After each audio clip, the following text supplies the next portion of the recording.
और हाँ, हमें बहुत सावधान और सतर्क भी रहना है। हालात का फायदा उठाने वाले झूठ फैलाने का प्रयास करेंगे। ऐसे लोगों की कोशिशों को सफल नहीं होने देना है। मैं देश की सभी राज्य सरकारों से भी इस सदन के माध्यम से आग्रह करूंगा, ऐसे समय में कालाबाजारी करने वाले, जमाखोरी करने वाले एक्टिव हो जाते हैं।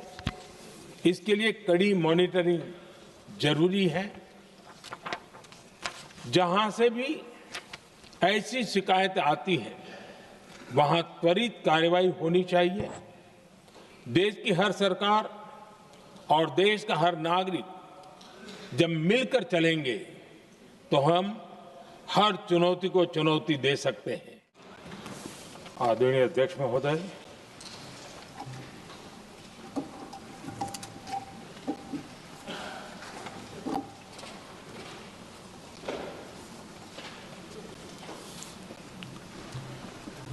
आदरणीय अध्यक्ष महोदय, मैं इस सम्मानित सदन में पश्चिम एशिया में चल रहे संघर्ष और इसकी वजह से भारत के सामने आई चुनौतियों पर बात रखने के लिए उपस्थित हुआ हूं। इस समय पश्चिमी एशिया की हालत चिंताजनक है। बीते 2-3 हफ्तों में जयशंकर जी ने और हरदीप पुरी जी ने इस विषय पर सदन को जरूरी जानकारी दी है। अब इस संकट को 3 सप्ताह से ज्यादा हो रहा है। इसका पूरे विश्व की अर्थव्यवस्था पर, लोगों के जीवन पर बहुत ही विपरीत असर हो रहा है।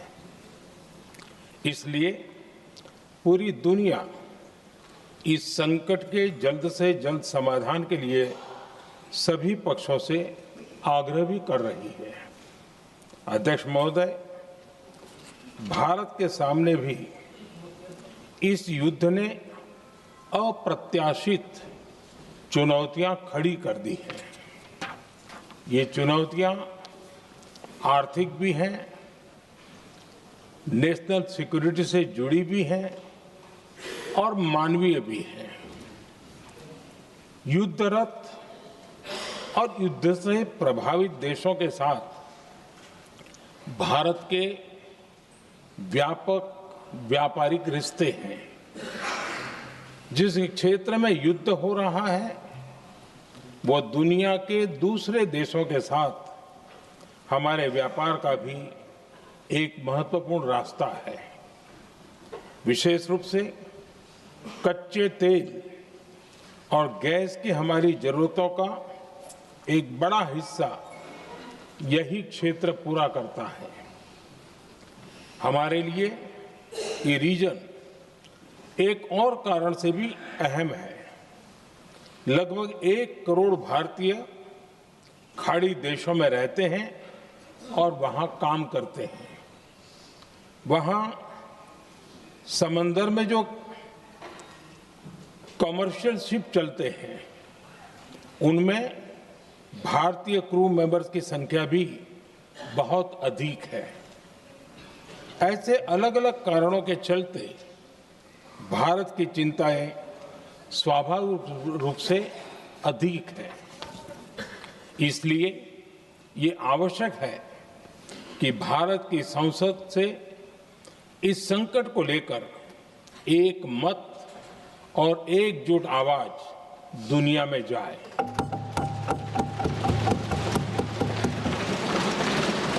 अध्यक्ष जी,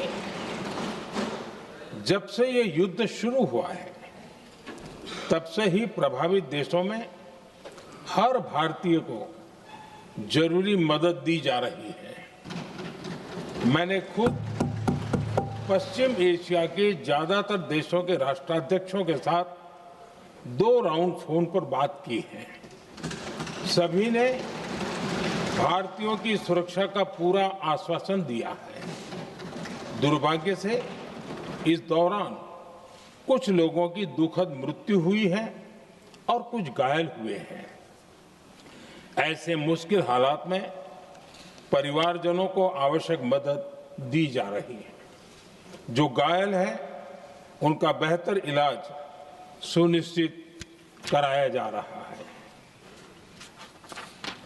अध्यक्ष जी, प्रभावित देशों में हमारे जितने भी मिशन हैं वो निरंतर भारतीयों की मदद करने में जुटे हैं। वहां काम करने वाले भारतीय हो या फिर जो टूरिस्ट वहां गए हैं, सभी को हर संभव मदद दी जा रही है। हमारे मिशन नियमित रूप से एडवाइजरी जारी कर रहे हैं।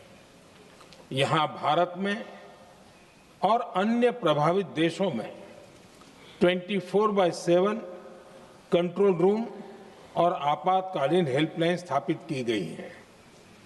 इनके माध्यम से सभी प्रभावितों को त्वरित जानकारी दी जा रही है। अध्यक्ष जी, संकट की स्थिति में देश विदेश में भारतीयों की सुरक्षा हमारी बहुत बड़ी प्राथमिकता रही है। युद्ध शुरू होने के बाद से लेकर अब तक 3,75,000 से अधिक भारतीय सुरक्षित भारत लौट चुके हैं। ईरान से ही अभी तक लगभग 1,000 भारतीय सुरक्षित वापस लौटे हैं।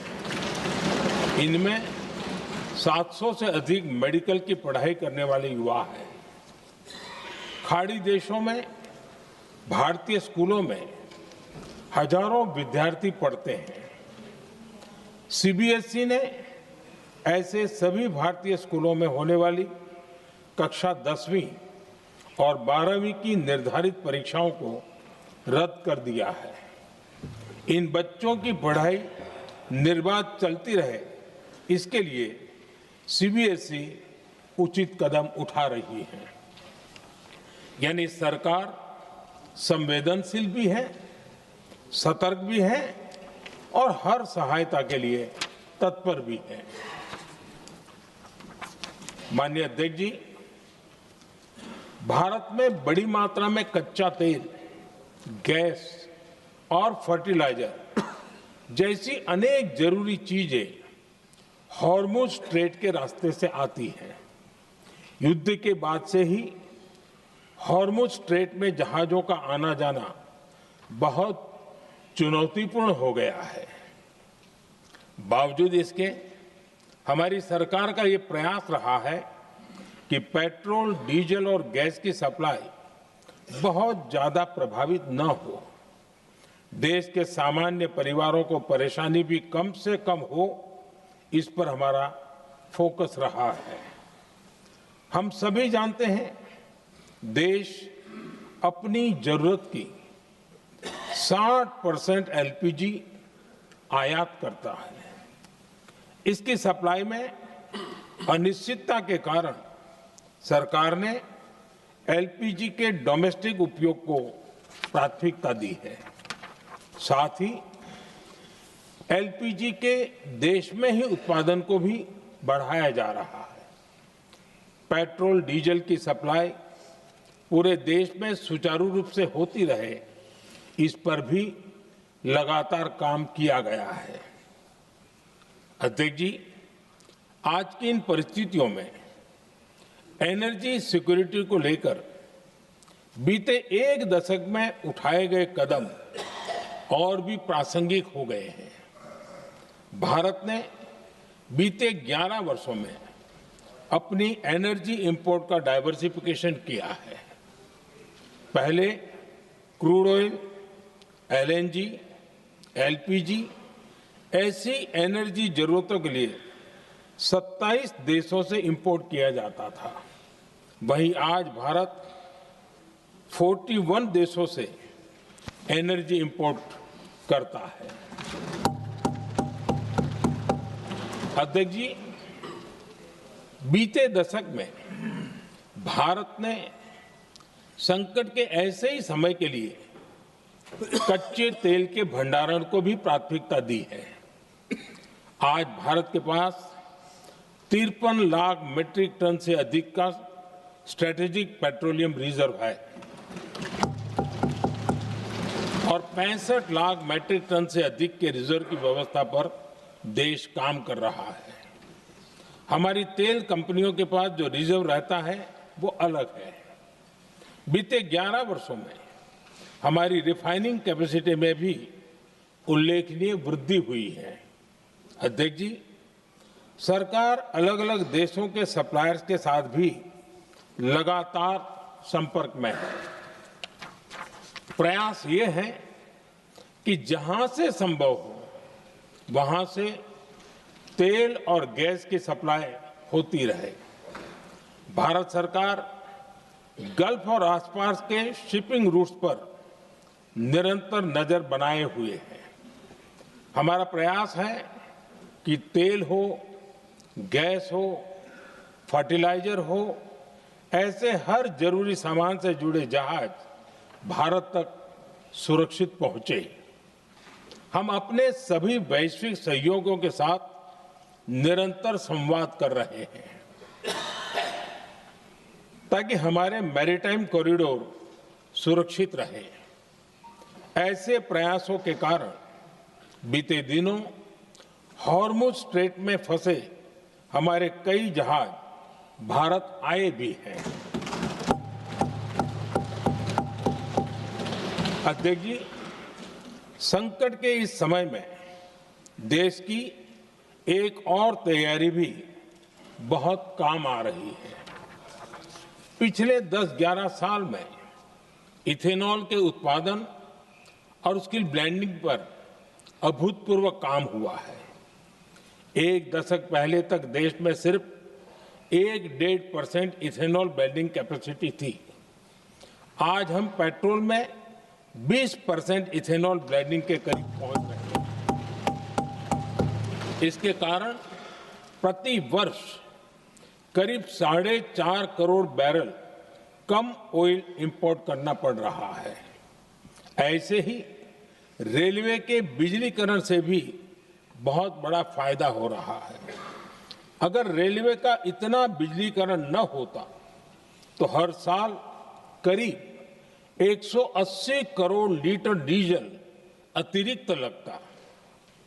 ऐसे ही हमने मेट्रो का नेटवर्क बढ़ाया है।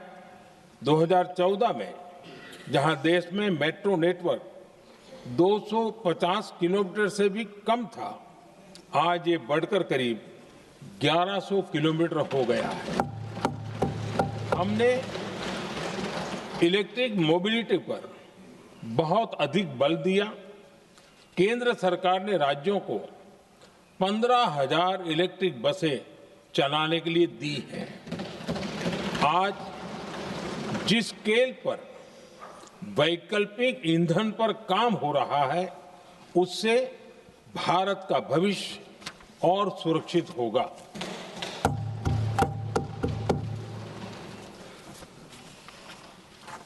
आदरणीय अध्यक्ष जी, हम जानते हैं कि एनर्जी आज इकोनॉमी की रीढ़ है और ग्लोबल एनर्जी नीड्स को पूरा करने वाला एक बड़ा सोर्स वेस्ट एशिया है। स्वाभाविक है कि दुनिया भर की अर्थव्यवस्था वर्तमान संकट से प्रभावित हो रही है और भारत पर इसका कम से कम दुष्प्रभाव हो, इसके लिए निरंतर प्रयास किए जा रहे हैं। सरकार इसके शॉर्ट टर्म, मीडियम टर्म और लॉन्ग टर्म ऐसे हर असर के लिए एक रणनीति के साथ काम कर रही है। आज भारत की इकोनॉमी के फंडामेंटल्स मजबूत है। इससे भी देश को बहुत मदद मिली है। हम हर सेक्टर के स्टेक होल्डर्स के साथ चर्चा कर रहे हैं।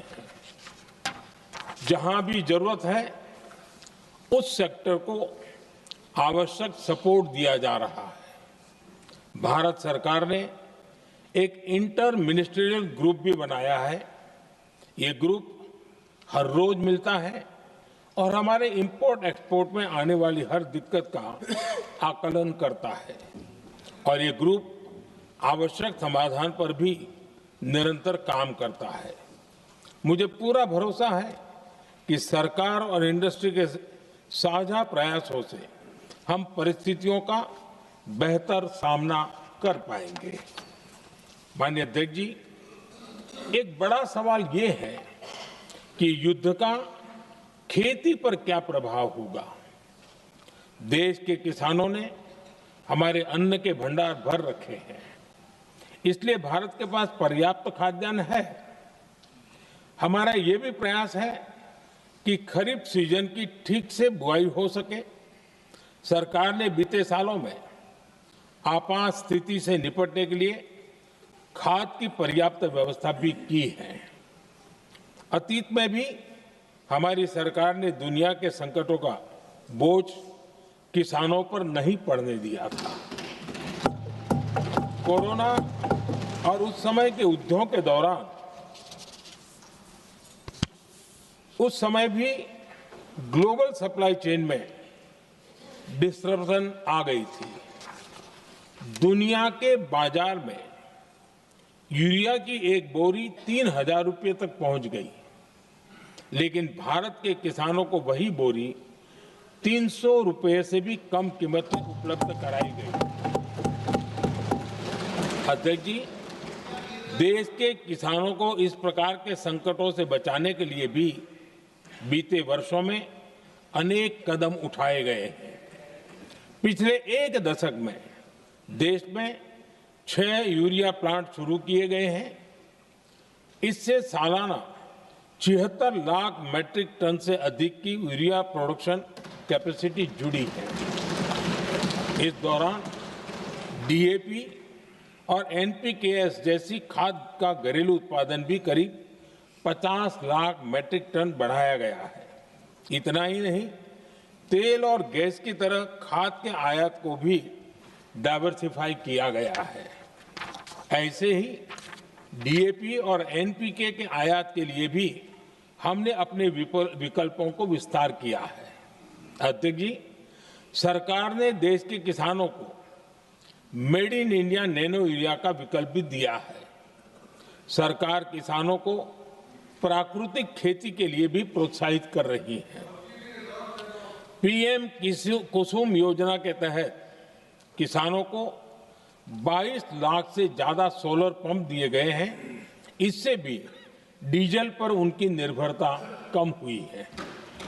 मैं सदन के माध्यम से देश के किसानों को विश्वास दिलाता हूं कि सरकार किसानों की हर संभव मदद करती रहेगी। आदरणीय अध्यक्ष जी, युद्ध का एक बहुत बड़ा चैलेंज ये भी है कि भारत में गर्मी का मौसम शुरू हो रहा है। आने वाले समय में बढ़ती गर्मी के साथ बिजली की डिमांड बढ़ती जाएगी। फिलहाल देश के सभी पावर प्लांट्स के पर्याप्त कोल स्टॉक उपलब्ध है। भारत ने लगातार दूसरे साल 100 करोड़ टन कोयला उत्पादन करने का रिकॉर्ड बनाया है। पावर जनरेशन से लेकर पावर सप्लाई तक के हमारे सभी सिस्टम की निरंतर मॉनिटरिंग भी की जा रही है और सरकार की तैयारियां उसको रिन्यूएबल एनर्जी से भी मदद मिली है। बीते दशक में रिन्यूएबल एनर्जी की तरफ देश ने बड़े कदम उठाए हैं। आज हमारी total installed power generation capacity का आधा हिस्सा रिन्यूएबल सोर्स से आता है। हमारी कुल रिन्यूएबल क्षमता आज 250 गीगावाट के ऐतिहासिक आंकड़े को पार कर गई है। बीते 11 वर्षों में देश ने अपनी सोलर पावर कैपेसिटी करीब 3 गीगावाट से बढ़ाकर 140 गीगावाट तक पहुंचाई है। बीते वर्षों में देश में करीब 40 लाख रूफटॉप सोलर लगे हैं। इसमें पीएम सूर्यघर मुफ्त बिजली योजना से भी लोगों को काफी मदद मिली है। गोवर्धन योजना के तहत देश में आज 200 कॉम्प्रेस्ड बायोगैस प्लांट भी काम करना शुरू कर चुके हैं।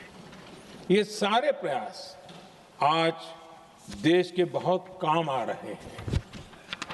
सरकार ने भविष्य की तैयारी और बढ़ाते हुए शांति एक्ट माध्यम से देश में न्यूक्लियर एनर्जी के उत्पादन को भी प्रोत्साहित किया है। कुछ ही दिन पहले small hydro power development scheme को भी हरी झंडी दी गई है, जिससे अगले 5 वर्षों में 1500 मेगावाट नई हाइड्रो पावर कैपेसिटी जोड़ी जाएगी। आदरणीय अध्यक्ष जी, जहां तक डिप्लोमेसी की बात है, भारत की भूमिका स्पष्ट है। शुरुआत से ही हमने इस संघर्ष को लेकर अपनी गहरी चिंता व्यक्त की है। मैंने स्वयं भी पश्चिम एशिया की सभी संबंधित नेताओं से बातचीत की है। मैंने सभी से तनाव को कम करने और इस संघर्ष को खत्म करने का आग्रह किया है। भारत ने नागरिकों, एनर्जी और ट्रांसपोर्ट से जुड़े इंफ्रास्ट्रक्चर पर हमलों का विरोध किया है। कमर्शियल जहाजों पर हमला और हॉर्मुज स्ट्रेट जैसे अंतर्राष्ट्रीय जलमार्ग में रुकावट अस्वीकार्य है। भारत डिप्लोमेसी के जरिए युद्ध के इस माहौल में भी भारतीय जहाजों के सुरक्षित आवागमन के लिए निरंतर प्रयास कर रहा है। अध्यक्ष महोदय, भारत हमेशा से ही मानवता के हित में और शांति के पक्ष में अपनी आवाज उठाता रहा है। मैं फिर कहूंगा कि बातचीत और कूटनीति ही इस समस्या का समाधान है। हमारे हर प्रयास तनाव को कम करने, इस संघर्ष को समाप्त करने के लिए है। इस युद्ध में किसी के भी जीवन पर संकट मानवता के हित में नहीं है। इसलिए भारत का प्रयास सभी पक्षों को जल्द से जल्द शांतिपूर्ण समाधान के लिए प्रोत्साहित करने का है। अध्यक्ष जी, जब ऐसे संकट आते हैं तो कुछ तत्व इसका गलत फायदा उठाने की कोशिश भी करते हैं। इसलिए कानून व्यवस्था सुनिश्चित करने वाली सभी एजेंसियों को अलर्ट पर रखा गया है। कोस्टल सिक्योरिटी हो, बॉर्डर सिक्योरिटी हो, साइबर सिक्योरिटी हो, स्ट्रेटेजिक इंस्टॉलेशंस हो, सबकी सुरक्षा को और मजबूत किया जा रहा है।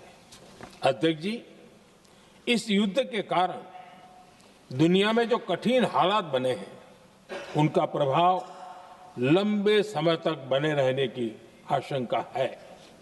इसलिए हमें तैयार रहना होगा, हमें एकजुट रहना होगा।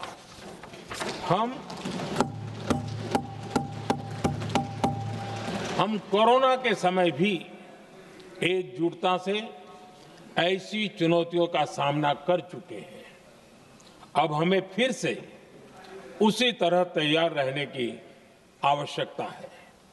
धीरज के साथ, संयम के साथ, शांत मन से हमें हर चुनौती का मुकाबला करना है और यही हमारी पहचान है, यही हमारी ताकत है। और हां, हमें बहुत सावधान और सतर्क भी रहना है। हालात का फायदा उठाने वाले झूठ फैलाने का प्रयास करेंगे, ऐसे लोगों की कोशिशों को सफल नहीं होने देना है। मैं देश की सभी राज्य सरकारों से भी इस सदन के माध्यम से आग्रह करूंगा, ऐसे समय में कालाबाजारी करने वाले, जमाखोरी करने वाले एक्टिव हो जाते हैं। इसके लिए कड़ी मॉनिटरिंग जरूरी है। जहां से भी ऐसी शिकायतें आती हैं, वहां त्वरित कार्रवाई होनी चाहिए। देश की हर सरकार और देश का हर नागरिक जब मिलकर चलेंगे तो हम हर चुनौती को चुनौती दे सकते हैं। इसी आग्रह के साथ मैं अपना वक्तव्य समाप्त करता हूँ। बहुत बहुत धन्यवाद। माननीय सदस्यगण, जिन्हें आज अपना नियम 377 के अधीन मामले उठाने हैं, वो व्यक्तिगत रूप से सभा पटल पर अपना प्रस्तुत पटल पर रख सकते हैं।